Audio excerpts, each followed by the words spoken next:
Hi friends, मैं दीपक गुप्ता। तो आज का मेरा टॉपिक है on the limitation of the first law of thermodynamic. Okay, देखते हैं हम लोग क्या क्या यहाँ पे लिमिटेशन है फर्स्ट लॉ के। फर्स्ट लॉ आपको क्या करता है, doesn't give any idea of the possibility of conversion of energy from one form to another form. मतलब फर्स्ट लॉ आपको कोई भी आइडिया देता नहीं है कि कन्वर्जन जो होगा एनर्जी का एक फॉर्म से दूसरे फॉर्म में कौन सा होगा, वो उसका कोई भी आइडिया देता नहीं है। सेकेंड है इसमें it does not give any idea of direction of heat transfer. मतलब किस डायरेक्शन में हीट ट्रांसफर फ्लो होगा, इसका भी फर्स्ट लॉ आपको कोई आइडिया देता नहीं है।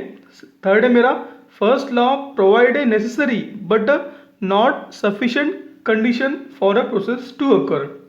मतलब ये आपको क्या करता है, फर्स्ट लॉ आपको नेसेसरी कंडीशन तो प्रोवाइड करता है बट पूरी तरह से जो मुझे कंडीशन चाहिए फॉर ए प्रोसेस के अकर होने के लिए वो नहीं बताता है। तो ये इसके लिमिटेशन है।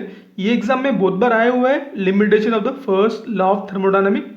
तो ये 3 स्टेटमेंट याद रखिए। पहला है आपका it doesn't give any idea of the possibility of conversion of the energy from one form to another form.